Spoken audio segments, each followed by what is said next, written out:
Businessmen and women, what's the biggest backstab you've ever seen in your career? In February, a new maintenance technician was hired for my properties. Good guy shows up early and gets everything done. I would frequently catch him skipping lunch to get more work done, and I would tell him to go take his full hour. I'd fetch him a burrito, or if he wasn't hungry, to tell him to take a nap in his truck. He's got 3 kids and he's always on call for maintenance emergencies. He came in one day and asked me to show him his timesheet, which I filled out and signed. I pulled it out, worried I'd made some mistake. We compared it to his pay stub. He was underpaid by over 16 hours, in addition to 7 hours of overtime he never received anything for. This overtime had been pre-approved by the corporation. I called corporate, he called corporate, we all called everybody trying to get this fixed, and people just passed us off to the next guy and the next guy. My maintenance guy came in early one morning, catching me working early too, and said nervously that he thought he knew why they weren't paying him correctly. He had let them know his green card was about to expire and he would need sponsorship or something, I don't know how the process works, to renew it. He said that after that, they stopped paying him in full. They tried to make him sign a retroactive salary agreement that would cut off all his earnings. I drove to the corporation to get this sorted out once and for all and spoke to the person who was supposedly in charge of maintenance's paychecks, my boss's assistant. I laid out what was going on and that this couldn't be extended any longer. She needed to call maintenance right now and get it fixed right now. She promised she would. Weeks later, maintenance has called her every day with no response. I met with my boss and brought up this issue, insisting he be paid.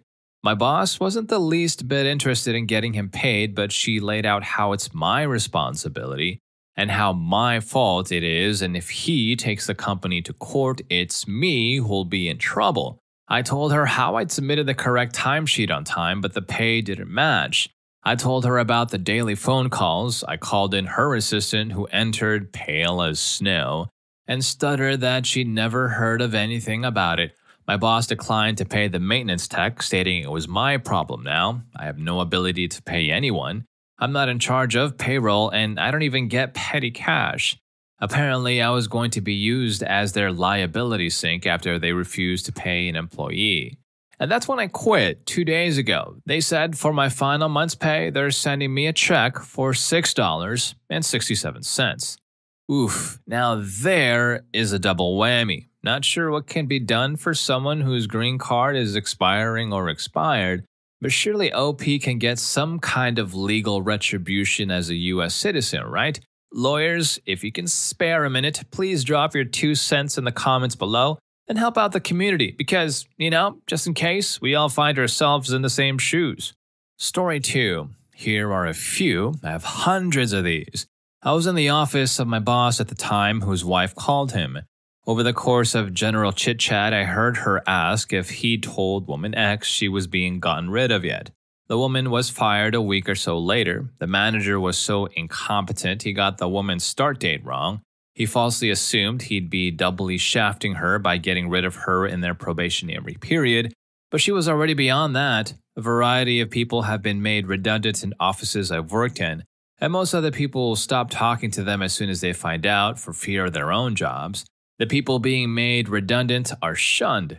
A man was made redundant by the CEO in a room with the other man at his level who was told he was staying, having 1 week before been told he was part of the CEO's top 11 stars of the company.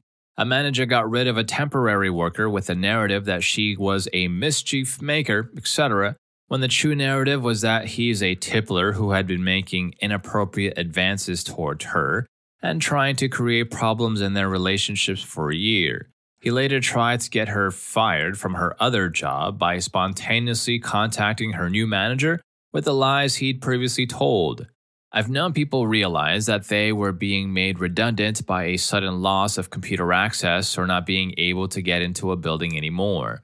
One of my older managers lied to another manager that a female team member was incompetent, not expecting the story to reach that person, despite this manager and the team member working from the same office. However, the manager said it and repeated it verbatim to the person asking if it was true, and the person then confronted. In a fair way, not aggressively, my manager got rid of them, temporary contract, I never said goodbye nor thanked them for all their work. They were really loved around the office and had worked exceedingly hard helping loads of people, so their work was known to be of good quality. The same manager got rid of another female, temporary worker suddenly and started a load of rumors against the team about problems she had caused when the true narrative was that he didn't like that she answered him back if she disagreed in a fair, not aggressive way. Story 3. I was quote-unquote hired at a very young age to start working in the family business. I worked my way up from basically doing coffee runs to knowing more than all the guys I worked with. I trained people who would then be paid double my salary because, quote-unquote, someday all this will be yours and this is what they call paying your dues, my dad said. I worked every day after school, on the weekends, never had a summer off, and I never had a full Christmas or any other holiday party. I was told to work hard and someday. I wanted to go to university, and although I was told it would be covered, silly me, I must have misread the bulletin. There was no cash for me to go, but Dad somehow was able to go big game hunting in Africa for like the third time next year and put a massive addition on his home. But I guess that was okay. I could still work full-time the day after high school graduation. And work I did. Overtime was not given. That was for the employees, not the future owner. I improved systems, increased sales, and handheld the entire place when Dad would go hunting, fishing, traveling, or those numerous business meetings that smelled of beer and cigars after. But that was okay. I was earning my right to the business, work hard, which soon became the motto.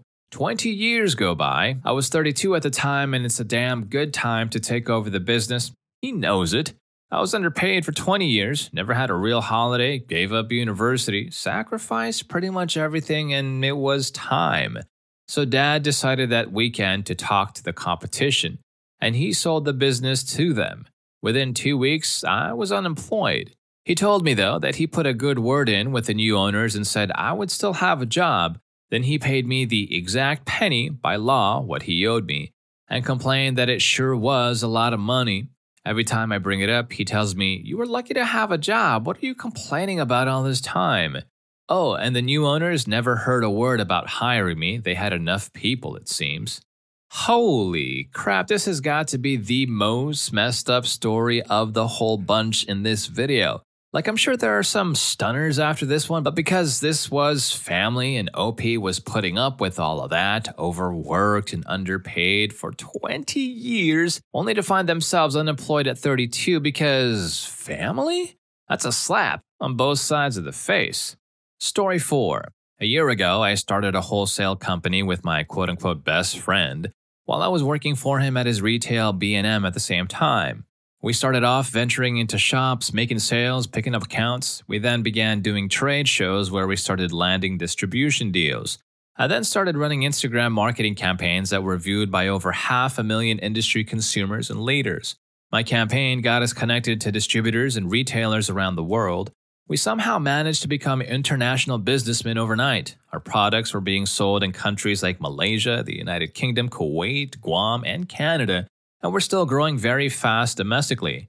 Our sales were tripling every month, and we were on track to clear $300,000 at the end of this year. We had 3 brands on the market. I was running all 3 Instagram pages, all 3 emails, doing the logistics of operations, filling orders, accounting, etc., etc. About 2 weeks ago, I got fired from my job. He said it was my work ethic. Even though I was his number 2, I was the best, most efficient, and most trustworthy employee he had. He then split the company in half, 50-50. He had leverage to do this because the things he created were his and the brands I created were mine. 4 days after the split, the half of the company he got a 3,000 unit order, which adds up to about $25,000. The people he got that order from were the accounts we got from my marketing campaign on Instagram. Throughout last week, the same brand he got started getting a lot of orders from the United Kingdom from all the leads that I had been working on via Instagram and Facebook. I have never been so used, so backstabbed, and so screwed over in my life, or however you want to put it. Although I didn't get the money and the satisfaction of the first company being so successful, I've taken these past couple of days to really see life from a new perspective. I'm finishing my last 2 years in college, obtaining my logistics degree, and also studying business law so I know how to better protect myself. And so this will never happen again. Story 5. This isn't the biggest by any means, but it's the most recent thing that happened to me. Before I switched jobs, there was a lead sales position open at my work that would have meant higher sales goals, but also lots more money and better flexibility. There were only 2 people in my branch that qualified, myself and another guy we'll call Frank. Frank and I were, and still are, really good friends to the point that he is like a little brother to me. Note to future managers of the world, watch what you say to your employees about other employees. Frank and I played it close and nobody realized what good friends we actually were, for the exact reason to come. One day, the regional supervisor showed up. Everyone groaned when we saw her pull into the parking lot because this woman is a fully loaded 0% APR 4-door witch. She came in, made her rounds to ensure we were all properly terrified of her presence, then called me to the conference room. Hey, as you know, there's a sales aide position open and you and Frank are the only qualified employees. I wanted to talk with you because I need to know if you're interested before we look for someone outside the company. What about Frank? Oh, I have no intention of even offering this job to Frank. I don't care much for him and he won't do well in the position. It's yours if you want it. I told her I'd think about it. We chatted about other unrelated work topics and I left. She followed me out the door and called Frank in to chat. They talked and she left. After she left, Frank and I stepped outside for a smoke break. The first thing he asked me was, what did the witch have to say? It turned out she told Frank the exact same thing she told me, word for word, outside of switching names verbatim. She didn't even change up the script. I called her the next morning and turned down the position. When she asked why, I told her it was because I felt like the job would require me to do some backstabber things to my friends, and that I just couldn't be that sort of person. She got the hint. Story 6. Last year, I was working with a friend in an emerging packaging and shipping business based in Europe. We're located somewhere in the Americas. It had good pay and very cool and lenient bosses. Anyways, I made a couple of mistakes and so did my friend, which were very minor and could be corrected quite easily out of our own pay or bonus products we got. However, I soon noticed that my boss was messaging me about screw-ups that weren't part of my job, and I wasn't even working on those days. Not only was my friend throwing me under the bus for his own problems, he just went crazy out of the blue one day and assumed I was the source of everything bad that happened to him, including a theft adding up to a couple grand, which could have literally been anybody, since he brought so much attention to the business, which is taboo in some ways, although not illegal. It made no sense to me because he even said he was scared of break-ins and people were seen prowling his property. I could have skipped out with easily $500,000 worth of products as an inside man if I wanted to, but why would I settle for breaking in for a couple of grand? The boss wasn't pleased, but he allowed us to continue working separately since he heard my case and took my word for it. The boss man as well as the boss lady eventually got pissed off hearing all the drama from my friend about me and told us to sort it out or we both leave. Since my ex-friend had more qualifications than me in the field, I left. He continued to mentally deteriorate, lose his place in business, fail most of his university classes, and start endorsing his ugly self. It could have been such a lucrative business experience, but he messed it all up with drama. I guess sometimes the best revenge is letting people self-destruct, right? Anyway, better let karma do its thing, and since we're more than halfway through this video and all the stories, and you are still here, thank you. Please do hit that like and subscribe button if you haven't already too. Story 7. I was hired at a place to work, let's say, as Position A. About a weekend, 2 people from another section got sick at the exact same time, and this section was completely unstaffed. There were some things that urgently needed doing, so I was offered another position, let's call it Position B, to fill in, as I had a lot of experience in that position. I accepted because I liked the place I was working and wanted to help them out. I mean, what was I going to do? Just say no? There was literally no one else available. The place would have ground to a halt. So I acted in Position B for about a year, and during this time, the place had a staffing review, and a staffing restructure had been promised for a long time. They didn't try to hire someone for Position B because it was all going to be restructured anyway. They finally had the restructure ready, which made position B redundant, and replaced it with another position I wasn't experienced in. They told me there would be a position available as position A for me to go back to. Position A had been covered by about 5 casuals, but in the restructure, they changed this to permanent positions, only 4 of them, and they were to be offered to the people who had been regularly working that position. This meant they had to backtrack and say, unfortunately, I wouldn't be offered a position because I had been busy saving their bums covering position B, instead of working the job I had actually been hired to do in the first place. So, yeah, no more jobs. Don't ever help anyone. Seriously. Yeah, sad to say. At work, in the workplace, we all ought to watch out for number 1 first, am I right? Then after we've got ourselves all set up and secure, maybe help out. But you know the saying, right? You can't help others if you can't help yourself first. Story 8. I was a middle manager at a furniture store. One of our employees became pregnant, and since we were kind of small, she was concerned when her time came. We had enough people to cover easily, so our DM told her to take all the time she needed. She had some complications that resulted in her needing to take about 2 months off. She was ready to come back to work and called us up. The district manager, my direct boss, told her to come in with a doctor's note and to make sure she had filled out all the paperwork required, etc. On her first day back, the district manager pretended to be shocked that she was there and asked her, "What are you doing here? You don't work here anymore." He refused to answer her questions as to what happened and told her to leave the store immediately. I was working at a different store when she called me up in tears. I was the de facto IT guy since our manager was an idiot, and I got into his company email account. He had fired her 2 weeks ago into her maternity leave, claiming, quote, undue hardship, since we were too small to fall under the Family Leave Act rules. It was a happy ending, though. I closed down the store I was at and drove to the DMs to personally hand my keys and quit on the spot. The look on his face was priceless. I also helped the new mom get unemployment by writing to the review board for her case. I was the top salesman they had by far, and 3 months after I left, the company folded and the DM was out of a job. Story 9. This happened to my dad. My grandparents weren't very well off, so I just barely managed to get my dad into college. Dad studied hard through college and managed to start his own business out of it. Dad has a brother who's 10 years younger, so he was just barely out of school when Dad was semi-successful. My dad, being the good brother that he was, paid for my uncle's college, as well as making him a partner of the company once he's graduated. Everything worked out well, but fast forward 10 years, and the business isn't doing that well anymore. They were at the stage of finalizing the closing of the business. The plan was to sell off any of the equipment they have on site, split the money, and then go on their own ventures. A week before everything was finalized, my uncle sold everything to another buyer he had been talking with, took all the money, and disappeared, never to be seen again. This happened about 12 years ago. Dad is still in debt, and I'm helping with what I can when I can. It affected us all pretty badly as a family, but we're slowly getting there. Such is life. Story 10.